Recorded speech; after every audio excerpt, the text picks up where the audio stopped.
J. Krishnamurti, at the outset of his life's work some 40 years ago, said that his only concern was to set men absolutely, unconditionally free. In his talks, Krishnamurti is asking for a particular kind of participation on the part of the audience. He is not giving a predetermined lecture to which the audience listens with agreement or disagreement. He is not presenting a point of view. He is not doing propaganda for an idea, belief, or dogma, or leading the audience to a particular conclusion. Instead, the speaker and listeners together are exploring human problems. Krishnamurti began to speak along his present lines in 1929, when he repudiated all connections with organized religions and ideologies.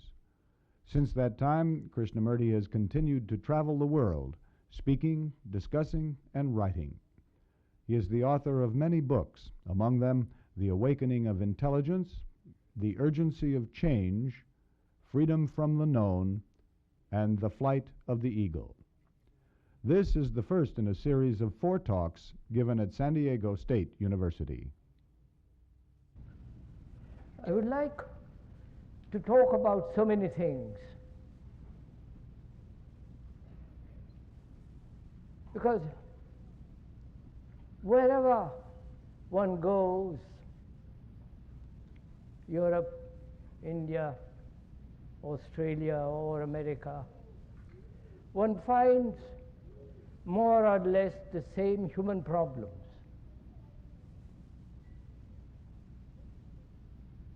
Most human beings in the world are so confused and living a contradictory life. They are thoroughly unhappy, utterly miserable, and in great deal of sorrow. And one's life seems to be a battlefield from the moment you're born till you die. One finds right through the world division, nationalistic, linguistic, religious differences, one sect opposed to another, one way against another, each saying its way is the best and the only one, and so on. There is division, conflict, and war. There is division as the business world, the spiritual world, the religious world, the scientific world, or the professorial college world. Seeing all this division, this utter chaos and great deal of misery, one wonders, and I'm sure you do too, what is one to do? What course of action to be followed? The left, the center, or the right?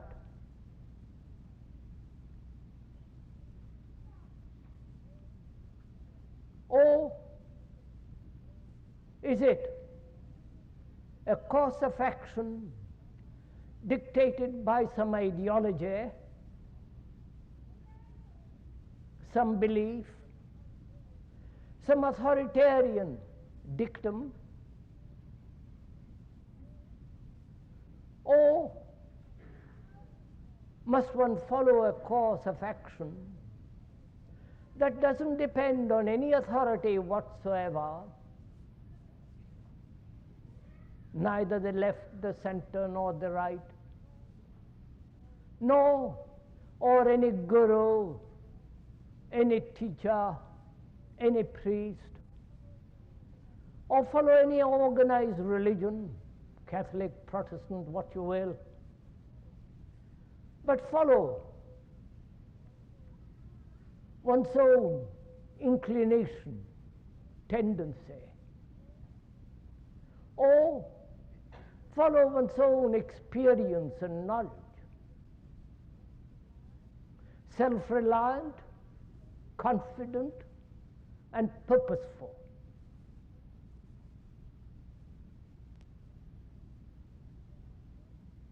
There is so much contradiction, not only outwardly, but also inwardly. And what is one to do?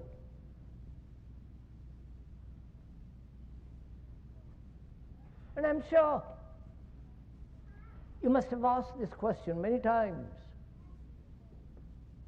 The more serious one is, the more earnest, and not seeking entertainment. One must have really deeply asked this question, confronted by a world that is so chaotic, contradictory, divided.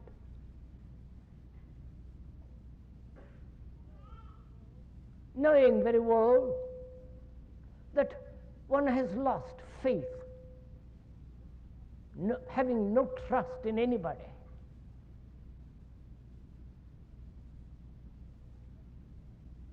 No teacher, no professor, no priest or authoritarian utopia.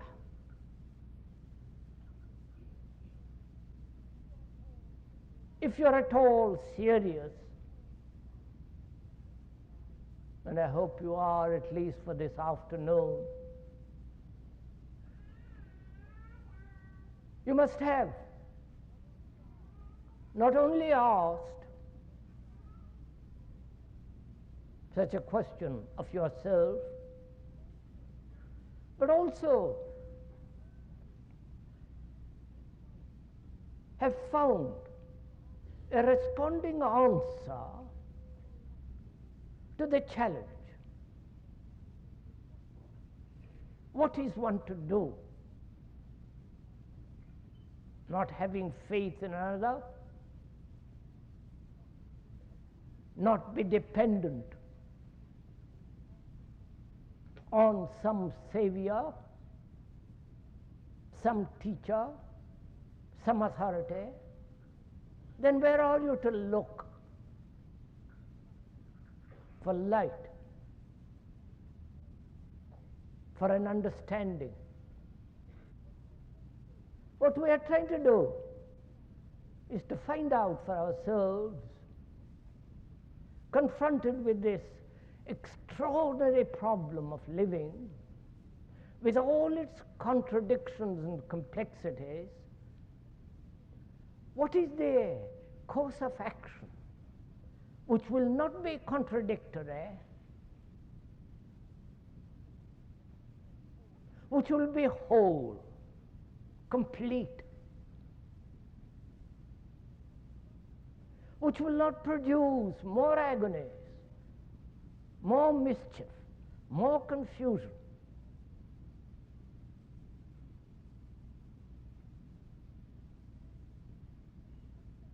And to find that out is our problem. And I think that's the only problem in life. An action that is not broken up, that's not contradictory, that is continuous, whole, complete, and total, so that it doesn't bring more sorrow, more confusion. And if you will, we will go together into this question.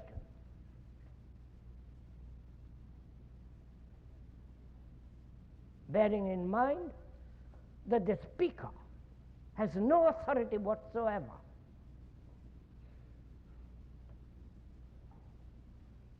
Because both of us are going to examine, observe this phenomenon called life, living. and find out the truth of the matter. If there is an action, a way of living, not at odd moments or in a great crisis, but every day, every minute, a way of living in which there is joy, there is no violence, no brutality, no contradiction, and obviously no imitation and dependency. Unless we find such a way of living, not an abstract idea, a philosophical concept, a theory, but rather an actual way of living,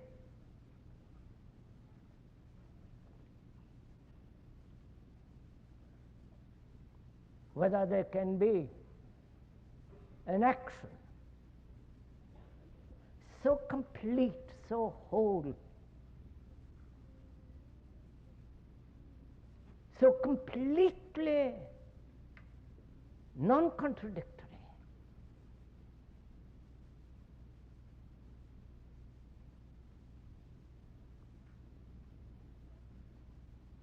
and I feel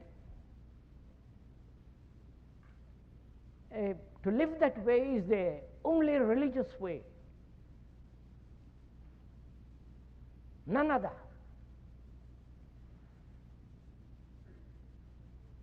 We are using the word religion, not in the accepted sense of that word, which is to believe in something, believe in God or no God, or believe in some conceptual ideation.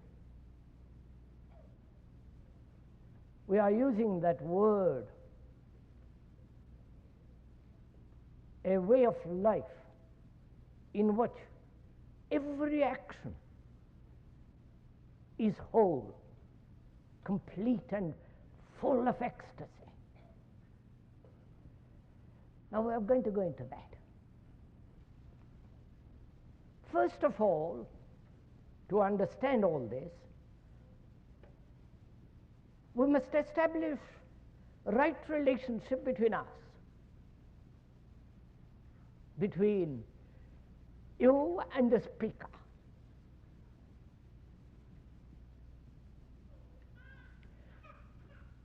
He is not teaching you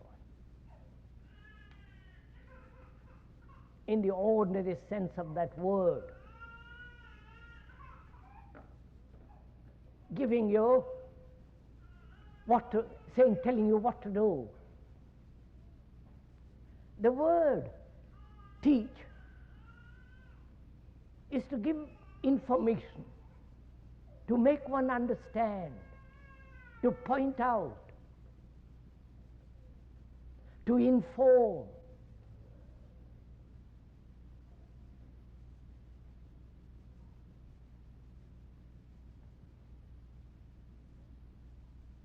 And one can teach mathematics,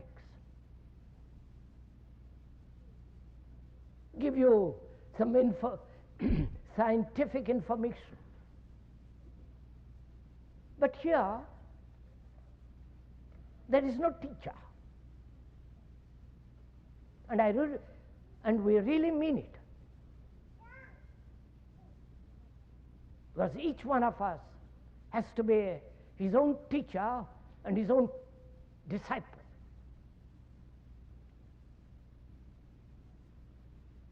And this is a very serious matter.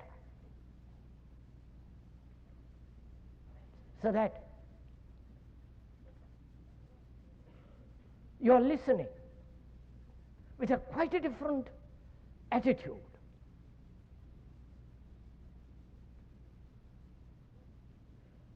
You're listening to the speaker, to the words he's using, and understanding those words, watching through those words all your own reactions and responses and conditioning.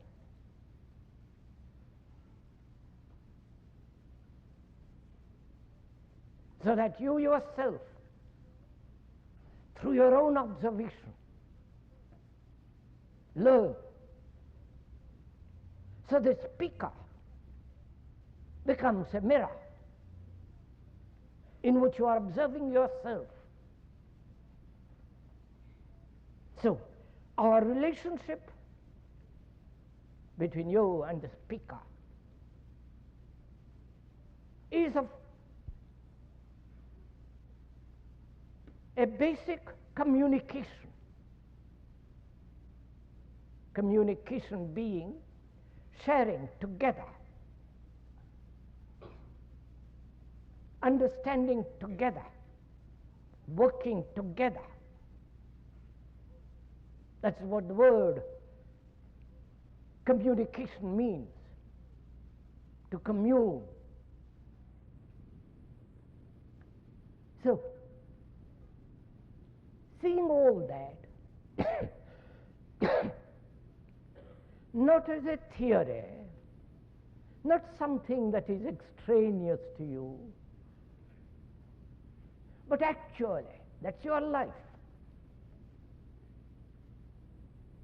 Your daily contradiction, your daily battle, your daily irritations, anger, hatred, brutality.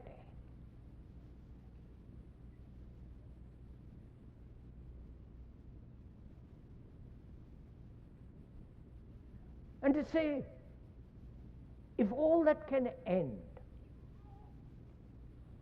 so that we can live a quite a different kind of life,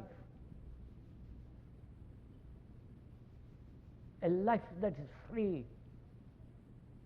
a life that doesn't bring through action misery,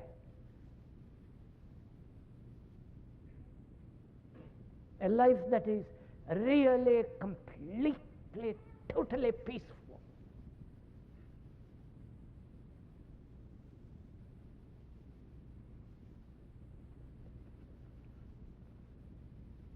So when I was observing all this, what is one to do? Knowing that you are the society, and the society is you. You are the world, and the world is you, which is not just an idea, but a fact. You have created this world by your greed, anger, ambition, competition, violence. Inwardly you are that, and outwardly you have wars. You have all these divisions, the black and the white and the pink and the blue and all the rest of it.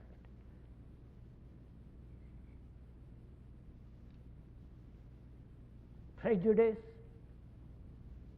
antagonism, brutality.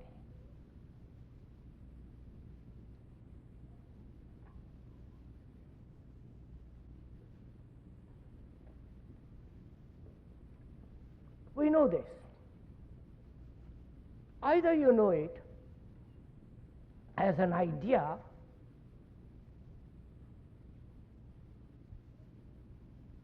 or you know it actually. You know it through a magazine, through a newspaper, or somebody has told you. Or you have observed it in yourself You have seen it in yourself completely. Therefore, there is no need for another to tell you what the world is like. You don't have to read a single newspaper, a magazine, or listen to any talk. If you know for yourself what you are, realizing what you are, then the question is entirely different. The question what to do. Because one realizes what one is. One is confused, as the world is. One lives in contradiction, in division, as the world is.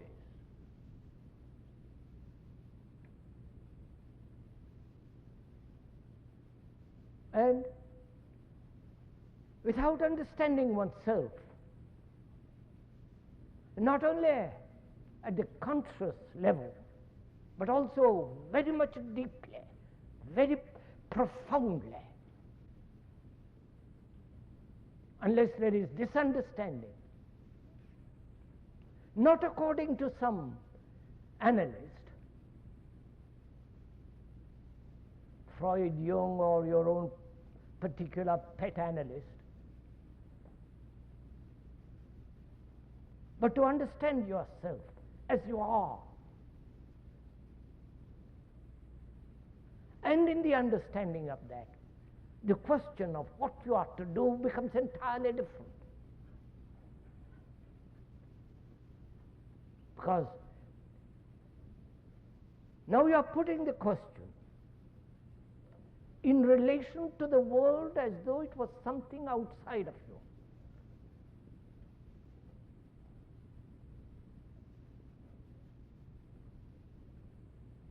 To what political party you should join, to what group, the pacifists, and so on, to what group, to what section. So you are putting the world as something outside of you.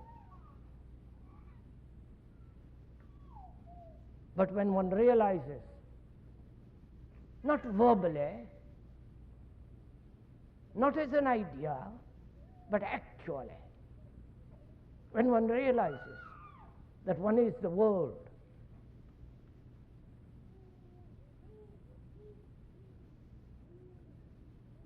and one's responsibility to the world is the responsibility of understanding yourself so completely.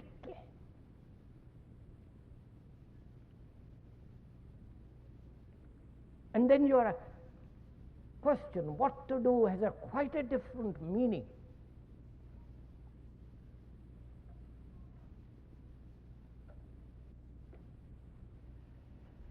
So the question is,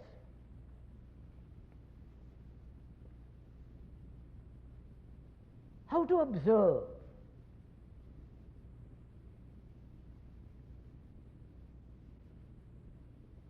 How to observe oneself. Oneself being the total human being.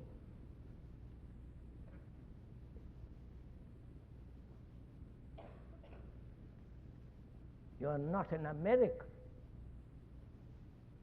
though you may have the label as the American.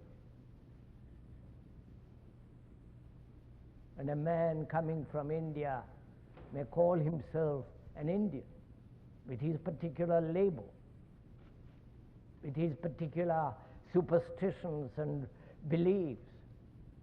But when you scratch or push aside all that, he is an ordinary human being like you and me, like a dozen others. So the question is, how do you observe yourself?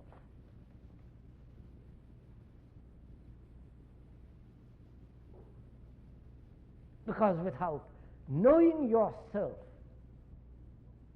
who is the world, not an individual, the world individual means a total entity, indivisible.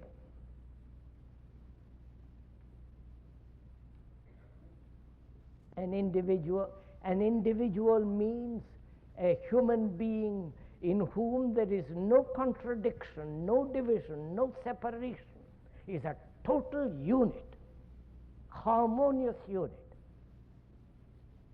That word, the individual, means that, indivisible.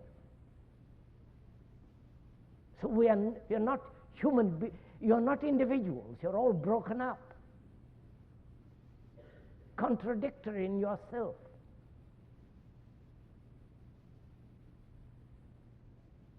So, how are you to look at yourself? Please do listen to this. It's quite absorbing, this. It demands a great deal of intelligence. It's great fun. Much more fun than any book.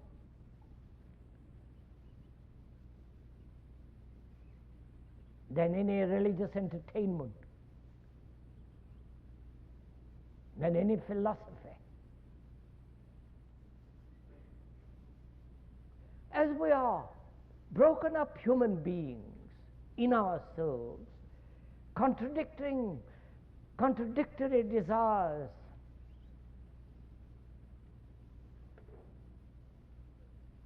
feeling inferior or superior, being afraid,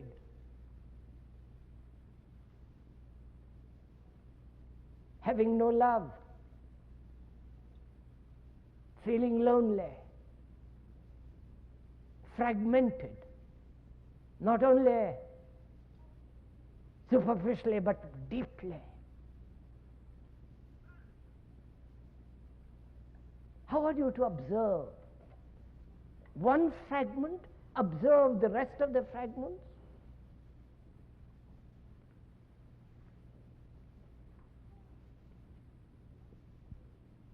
One becoming the censor, the examiner, the observer, watching over the rest of the fragments. And what gives him